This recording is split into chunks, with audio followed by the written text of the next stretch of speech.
Class 12 fourth semester ইতিহাস পরীক্ষাতে 8 মার্কের 3টি বড় প্রশ্ন আসবে। যে কোনো একটি প্রশ্নের উত্তর তোমাদেরকে লিখতে হবে।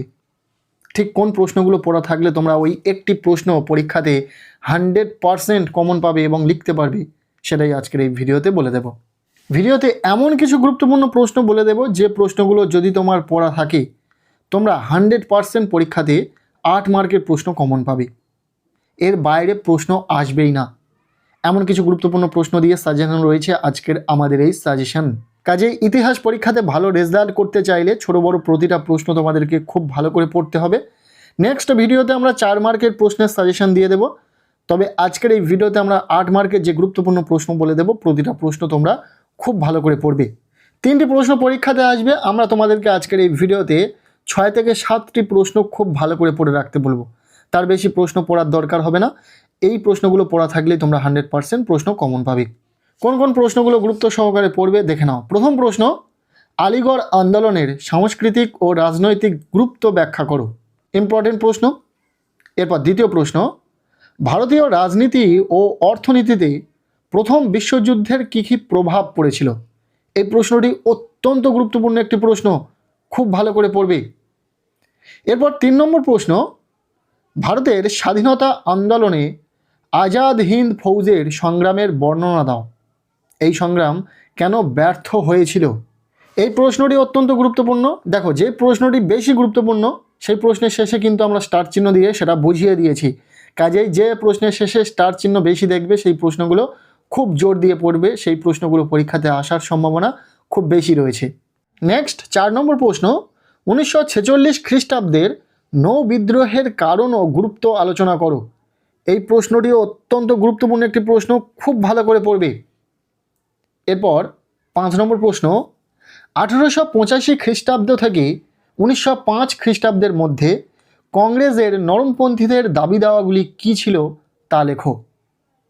এই প্রশ্নটি ইম্পর্টেন্ট রয়েছে, এই প্রশ্নটি একটু অন্যভাবে আসতে পারে, তোমরা দেখে রাখবে। প্রশ্নটি হলো, ভারতের জাতীয় কংগ্রেসের নরমপন্থীদের 1885 থেকে 1905 খ্রিস্টাব্দ পর্যন্ত কার্যকলাপ আলোচনা করো, এদের ব্যর্থতার কারণগুলি উল্লেখ করো।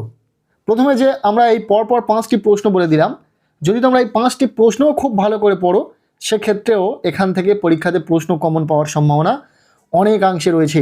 এখান থেকে পরীক্ষাতে প্রশ্ন অবশ্যই কমন পাবে, তবে রিস্ক নেওয়ার কোনো প্রয়োজন নেই, এখনও অনেকটা সময় পরীক্ষা বাকি রয়েছে। সো তার আগে আশা করছি তোমরা প্রত্যেকেই প্রতিটা প্রশ্ন পড়ে নিতে পারবে। তার জন্য আমরা আরও কিছু প্রশ্ন দেখে রাখবো। 6 নম্বর প্রশ্ন, সর্বভারতীয় মুসলিম লীগ প্রতিষ্ঠার পটভূমি ও প্রেক্ষাপট আলোচনা করো। এর সাথে 1940 খ্রিস্টাব্দে মুসলিম লীগের লাহোর অধিবেশনের গুরুত্ব কী ছিল।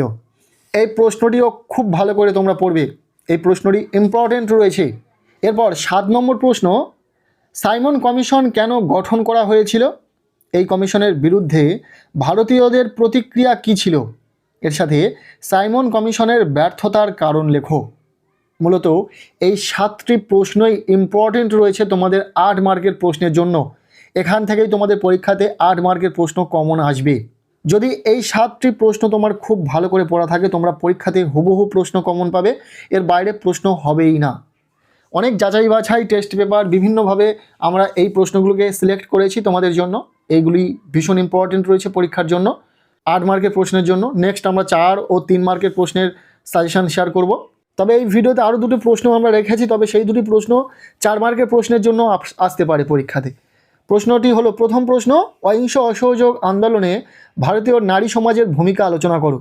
এই প্রশ্নটি 8 মার্কের জন্য একটু দেখে রাখবে এক্সট্রা, আর পারলে কয়েকটি টিকা দেখে রাখবে। সিমলা দৈত্য, সাম্প্রদায়িক বাঁটোয়ারা নীতি, মরেলি মিন্টো সংস্কার আইন, এই 3টি বিষয়ের ওপর টিকা তোমরা দেখে রাখবে। এক্ষেত্রে 8 মার্কের কোনো একটি প্রশ্নে এই টিকা দিয়ে দিতে পারে, অর্থাৎ 5 + 3 = 8 অথবা 6 + 2 = 8, এইভাবে কিন্তু কাটা প্রশ্ন হলে সেখানে এই টিকা এসে যেতে পারে। তার জন্য এই 3টি টিকা তোমরা একটু দেখে রাখবে খুব যত্ন সহকারে।